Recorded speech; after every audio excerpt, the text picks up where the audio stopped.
Queridos amigos, estamos en nuestro espacio del estudio de la Biblia a través de la guía de estudios de la Escuela Sabática. Nuestro tema de hoy es cómo hacer frente a la oposición. En realidad, la oposición es algo que se ve permanentemente cuando Dios manda a realizar una obra a través de la historia. También se hace presente en la actualidad cuando la iglesia está haciendo la obra de Dios, existirá una tendencia a la oposición. Por eso en esta jornada, en este espacio, vamos a estudiar, basado en el libro de Esdras y de Nehemías, este tema, cómo hacer frente a la oposición. Axiomas, más allá de la evidencia. Es el estudio temático de la palabra de Dios. Estamos reunidos en este lugar con dos amigos, Pastor Álvaro y Pastor Josué. Bienvenidos, querido Josué, querido Álvaro. Un saludo a nuestros oyentes y luego el Pastor Josué va a hacer una breve oración. Bueno, un saludo especial para cada una de las personas que siguen la transmisión de este tan buen programa que tenemos sobre el repaso de la lección de Escuela Sabática. Y bueno, motivarlos a continuar con el estudio diario de la lección de Escuela Sabática. Josué, por favor, el saludo y luego la oración. Saludamos a toda la audiencia que nos siguen a través de los diferentes medios de comunicación. Vamos a hacer una oración para empezar el estudio. Padre nuestro que estás en los cielos, queremos pedir tu compañía en el estudio de la Escuela Sabática. Te lo pedimos en el nombre de tu Hijo Jesús. Amén. Amén. Nuestro tema es cómo hacer frente a la oposición. Estamos en el periodo histórico en el que el pueblo de Israel está regresando del cautiverio babilónico para reconstruir Jerusalén. Ellos inician y luego se produce una oposición que impide la continuidad de este trabajo. ¿Cómo surgió esa oposición? ¿Quiénes eran los que estaban impidiendo la construcción? ¿Qué es lo que produjo eso? Expliquemos un poquito a nuestros oyentes. Bueno, sí, como usted lo dijo, Pastor Tito, hubo una oposición y la lección de Escuela Sabática nos menciona que fueron pueblos que estaban alrededor del pueblo de Israel los que se opusieron principalmente a la reconstrucción de los muros y del templo en Israel. Ahora, aparentemente ellos dan a conocer un motivo, pero obviamente ellos tenían un motivo atrás, ¿no? El motivo principal se lo escriben al rey Artajerjes y le mencionan, ¿no? Que el pueblo de Israel era un pueblo que normalmente tenía tendencia a la rebelión. Y si ellos terminaban la reconstrucción de los muros, ellos se iban a rebelar contra el pueblo del rey Artajerjes. Así que ese era el motivo por el cual le escribieron al rey, pero obviamente la intención que ellos tenían atrás era no permitir que el pueblo de Dios se fortalezca nuevamente, porque ellos ya habían tenido la experiencia de que el pueblo de Dios, cuando estaba fortalecido y andaba de la mano del Señor, era un pueblo imparable, un pueblo invencible. Bien, antes de avanzar un poco más con ese asunto, hay un elemento que tal vez se preste a una confusión que está en Esdras capítulo 4, versículo 5. No sé si Josué puede leernos. Cuando los enemigos de Judá y Benjamín oyeron que los repatriados del cautiverio edificaban el templo del Señor Dios de Israel, vinieron a Zorobabel y a los jefes de las casas paternas y les dijeron: vamos a ayudarle, porque igual que vosotros buscamos a vuestro Dios y a él sacrificamos desde los días de Esar-Adón, rey de Asiria, que nos trajo aquí. Zorobabel, Josué y los demás jefes de las casas paternas de Israel respondieron: no nos conviene edificar con vosotros casa a nuestro Dios, sino que nosotros solo la edificaremos al Señor Dios de Israel, como nos mandó Ciro, rey de Persia. Bien, hasta ahí. Miren, aquí hay un elemento interesante, porque ellos están construyendo, Zorobabel y el grupo que había regresado primero de Babilonia, y luego vienen, aquí se los llama los enemigos de Judá, pero estos vienen aparentemente con buena intención, porque dicen: les vamos a ayudar, queremos edificar con ustedes, y ellos lo rechazan. ¿Por qué sucede eso? ¿Qué había detrás de ese rechazo? ¿Era correcto o ellos estaban tomando una decisión equivocada? Álvaro. El estudio menciona que estos pueblos tenían el temor de la nación israelita, ¿no? El pueblo de Dios, que teniendo cerca una nación que se iba a tornar fuerte, poderosa, era una amenaza para estos pueblos de alrededor. ¿Qué más? ¿Había alguna otra cosa adicional? Sí, bueno, la razón por la cual ellos querían, primero que nada, entrar, y ellos mencionan, ¿no?, que querían de alguna forma, ya una vez estando adentro, apoyando, atrasar o retrasar la construcción del templo. También se menciona ahí que el pueblo de Israel decidió, por una causa principal, dejar esa ayuda de lado, era porque ellos ya habían tenido la experiencia. Durante toda su historia ellos permitieron que otras personas entren al pueblo, los ayuden, entre comillas, ¿no? Los ayuden, metan sus ideologías a su pueblo, y por esa razón ellos, durante toda su historia, muchas veces ellos se apartaron del lado de Dios y dejaron la idea principal de adorar al Dios de Israel y empezaron con la idolatría. Esa fue una de las razones por las cuales ellos decidieron ya no involucrarse más con los pueblos que estaban fuera de Israel. Estos eran generalmente los que venían de la parte norte de Judá, de donde estaba Samaria, habían sido llevados desde Asiria ahí. Ellos tuvieron un sincretismo religioso entre Jehová y los dioses paganos, y estos estaban queriendo venir ahora a Jerusalén, y por eso es que Zorobabel y los líderes los rechazan, no el tema de ayuda, pero junto con la ayuda estaba viniendo, inclusive probablemente ellos iban a querer edificar altares para sus dioses, etcétera, ¿no? Bien, ahí entonces nosotros encontramos un elemento que nos puede ayudar en la actualidad a discernir un poquito si conviene, hasta qué punto nos vamos a mezclar en la iglesia, los cristianos, con cosas que pueden introducirse dentro de la iglesia. ¿Qué les parece a ustedes que en este tiempo también podrían haber tentaciones parecidas? Aplicándolo a nuestros días, la obra de Dios siempre ha tenido diferentes tipos de obstáculos, y nosotros como hijos del Señor tenemos que saber lidiar con el contexto en que vivimos para no atrasar la obra de la predicación de la palabra del Señor. Hoy en día nosotros tenemos muchas tendencias y la iglesia no puede tornarse secular. La iglesia está en un mundo secular, pero no puede tornarse secular. ¿Qué ejemplos podemos describir? Hay un ejemplo clásico en la historia del cristianismo, cómo el mundo comienza a entrar en la iglesia, cómo afecta la doctrina, inclusive en los primeros siglos de la iglesia cristiana, cómo se introdujeron doctrinas contrarias a la Biblia, justamente viniendo gente de afuera. Bueno, cuando hablamos del comienzo de la iglesia cristiana, estamos hablando ya ahí el emperador Constantino, ¿no? Entró más o menos así como ellos querían entrar, con una ayuda, ¿no? Él dijo, bueno, les vamos a ayudar con su templo. Pero ya cuando él entró a ayudar en el templo, en la construcción del templo, él dijo, ya si estamos construyendo un templo, entonces construyamos para las otras religiones también. Y de alguna forma tienen que adorar todos en este templo. Y ahí empezó, vamos a decirlo, ahí empezó a mezclarse la religión con lo político, la religión con las cosas paganas, la religión con otras religiones que no tenían nada que ver con el Señor. Se introducen doctrinas. Ahí en el 421, el año 321 inclusive se dicta un edicto, ¿no?, para la observancia del domingo en lugar del sábado. Entonces la tendencia a veces es de permitir que otros elementos comiencen a entrar y afecten la doctrina del pueblo de Dios. Y eso es lo que querían prever Zorobabel y los líderes, y por eso es que rechazan. Y luego dice que también el versículo 4, ¿no?, pero el pueblo de la misma tierra intimidó al pueblo de Judá y lo atemorizó para que no edificara. Y ahí comenzó la oposición también de los vecinos. Y ahora nosotros vamos a hablar un poquito en relación a que eso paró la obra, tuvieron temor, y qué hicieron posteriormente para ellos retomar el trabajo, qué elementos ayudaron a que ellos continuaran, y qué debemos hacer nosotros cuando ocurre una oposición.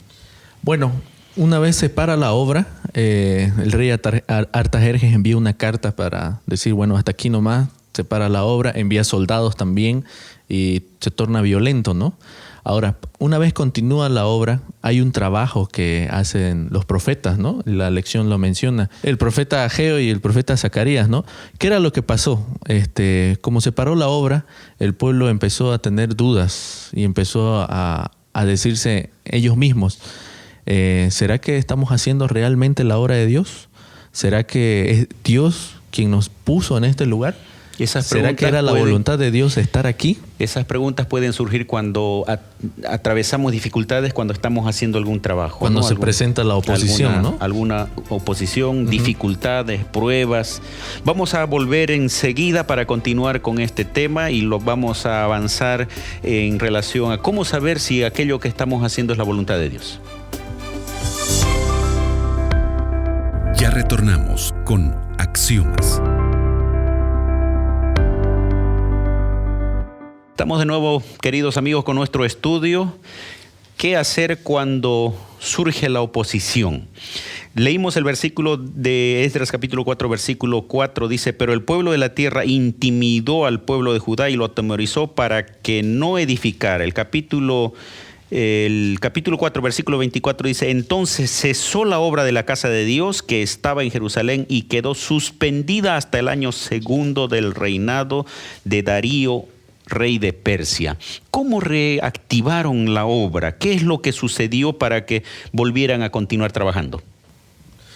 Bueno, cuando continúan el trabajo, antes debería explicar, ¿no?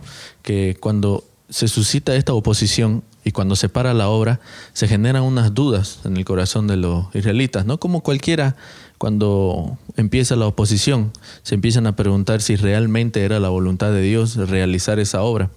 Y ahí está la labor que realizan los profetas, ¿no? Ageo y Zacarías. En el capítulo 5, versículo 1 dice: profetizaron Ageo y Zacarías, hijos de Ido, ambos profetas, a los judíos que estaban en Judá y en Jerusalén, en el nombre de Dios de Israel, quien estaba sobre ellos. Ellos profetizan y alientan a retomar el trabajo en la reconstrucción del templo y en la reconstrucción de los muros en Israel. Bien, entonces ahí viene el ánimo de los profetas. Ellos seguramente se preguntan si esa era la voluntad de Dios. Ahí hay preguntas. En el versículo 3 dice: ¿quién os ha dado orden para edificar esta casa y levantar estos muros? Implícitamente estaban recordando que ellos no lo estaban haciendo por cuenta propia, sino que Dios había mandado a hacer ese trabajo. Pastor, tal vez aplicando a nuestros días esta escena, en las iglesias hoy en día también tenemos muchas veces desafíos, proyectos de construcción, mejoras, y no siempre se logra tener la unidad o el apoyo de todos. Entonces, viendo aquí la historia bíblica, toda época tuvo sus desafíos. Nunca fue fácil iniciar un proyecto, una obra, pero con ayuda del Señor, orando y siguiendo su palabra, nosotros podemos seguir avanzando en la obra del Señor. Ellos entendieron que la voluntad de Dios era reconstruir Jerusalén y el templo. Por lo tanto, no debían parar. La pregunta sería tal vez para nosotros: ¿estamos seguros que lo que estamos haciendo es la voluntad de Dios? Tal vez la pregunta debería ser: ¿no? ¿Lo que estamos haciendo y le agrada a Dios? ¿En alguna parte de la Biblia encontramos respaldo para hacer esto que estamos haciendo? Y si es así, a pesar de que haya oposición o trabas, la iglesia debería continuar. Debería continuar porque nosotros debemos realizar siempre la voluntad de Dios. Recordemos que el Señor nos dio su voluntad de estar aquí y evangelizar a todo el mundo, y eso es lo que estamos haciendo. Y si bien es cierto, se genera oposición, ¿no? Hay personas que no están de acuerdo con lo que hacemos o cómo lo hacemos, pero nosotros sabemos por medio de la palabra de Dios que lo estamos haciendo conforme a su voluntad. ¿Cómo saber qué es la voluntad de Dios o no? ¿En qué nos podemos basar? Para saber si uno está haciendo la voluntad de Dios, aquí en la época de Esdras, de Nehemías, ellos tenían directamente a los profetas y Dios hablaba, se manifestaba. ¿Y ahora cómo? Hoy en día nosotros tenemos la base bíblica, la palabra de Dios, que es el mensaje, la regla de fe del cristiano. Entonces, ¿evangelizar es la voluntad de Dios? Sí, así es. Lo dice la Biblia. Así es. Ahora, la manera, nosotros podemos variar, adaptar, pero no podemos dejar de evangelizar. Entonces, hay cosas que ya están escritas en la Biblia, de modo que uno no puede decir, bueno, será la voluntad o no será la voluntad de Dios, pero que ya está manifestada en la voluntad de Dios, ¿verdad? En la Biblia. Literalmente ya está ahí escrito. Ahora, Nehemías, en el momento cuando vienen los profetas, motivan, él comienza a actuar. ¿De qué manera actúa él para reactivar el trabajo? Primero que nada, Nehemías entra con organización. Empieza a organizar al pueblo. Les dice, bueno, hay que organizarnos. Un grupo va a construir, otro grupo va a vigilar. Empieza a organizar a sus siervos también. La lección menciona que ellos trabajaban con una espada en una mano y con un ladrillo en la otra. Estaban listos porque ellos sabían que en algún momento iban a recibir algún ataque por parte de los pueblos que estaban alrededor del pueblo de Israel, que estaban, vamos a decirlo así, en contra de la reconstrucción de la ciudad. Así que ellos estaban preparados y lo primero que hizo Nehemías fue organizarse. Y lo segundo que hace también es motivar y recordarle al pueblo que lo que estaban haciendo no lo hacían por voluntad propia, sino que estaban obedeciendo una orden directa de Dios. Entonces, conociendo que lo que se está haciendo es voluntad de Dios, ahora tampoco es hacer como sea, sino organización, motivación, trabajo en equipo, estrategia, todo aquello se ve ahí en la historia bíblica, ¿verdad? Por eso es importante analizar estos elementos para aplicarlos en la actualidad. ¿Qué más hizo Nehemías? Nehemías, cuando él estaba en la ejecución de la obra, él también recibió cartas, ¿no?, de personas que querían distraer el trabajo que él estaba haciendo, y el propósito era poder lograr de que la obra sea detenida otra vez, ¿no? Eso está ahí, ¿no? Eso está en el texto bíblico, podemos leerlo tal vez para que alguno que quiere saber en qué parte de la Biblia, para leer más adelante. Son varios textos que no podemos leerlos en su totalidad, pero vamos a por lo menos leer una parte. Nehemías capítulo 6, verso 3 dice: y les envié a decir, estoy realizando una gran obra y no puedo ir, porque la obra cesaría si la dejara para ir a vosotros. ¿No? Esa fue la respuesta. Ante la carta del versículo 2, ¿no? Sanbalat y Gesén enviaron a decirme, ven, reunámonos en alguna de las aldeas, en el campo de Ono, mas ellos habían pensado hacerme mal. O sea, como se mencionó, la idea era distraerlo, tal vez inclusive eliminar al líder para que la obra pare. Pero él dice una frase interesante, que él estaba haciendo una gran obra y ahora tal vez podamos nosotros hacer una aplicación. ¿Cuál es la obra que nosotros estamos haciendo? Bueno, la obra que el Señor nos dejó, cuando Jesús ascendió al cielo, nos dejó esa gran obra que en la Biblia está representada como la gran comisión, ¿no? Por tanto, id y haced discípulos y evangelizar a todos los pueblos de todas las naciones. Esa es la gran obra que el Señor nos ha dado. Y a mí me gusta mucho cómo Nehemías desenvuelve su liderazgo, porque primero que nada recuerda a todo el pueblo que esta obra no fue designada por hombres, sino que fue por Dios. Segundo, él no lo hace a la ligera, él se organiza, se planifica, organiza al pueblo, los organiza de tal forma que la obra y que el trabajo no cese, y finalmente él se enfoca. No se distrae, a pesar que llegaron cartas y todo lo demás para que él se distraiga, él se enfocó porque él sabía que era una obra que tenía que realizar porque el Señor la mandó a hacer. ¿Cuál es la gran obra que estamos haciendo? ¿Cuál es la gran obra que está tomando todo el tiempo de la iglesia o del líder? Es importante pensar en esto, ¿no? Y adicionalmente ahí encontramos, inclusive aparece un profeta, un falso profeta llamado Semaías, que trató de mostrarle algo para desanimar a Nehemías, y él no se dejó distraer ni siquiera por elementos externos ni por elementos internos utilizados por el enemigo. Queridos amigos, es importante que estas lecciones, estas historias que aparecen en la Biblia puedan ser aplicadas a nuestra vida diaria, a nuestra iglesia, y para eso Dios dejó escrito. Dice, las cosas que se escribieron antes para nuestra enseñanza se escribieron. Que esto nos ayude a reflexionar sobre la obra que nosotros estamos haciendo. Queridos amigos, vamos a ir a una breve pausa musical y volvemos para la conclusión del tema.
¿Cómo enfrentar la oposición? ¿Cómo hacer frente a la oposición? Fue el tema de este momento. Queremos pedirle a Álvaro que él nos dé una última reflexión en relación a este tema.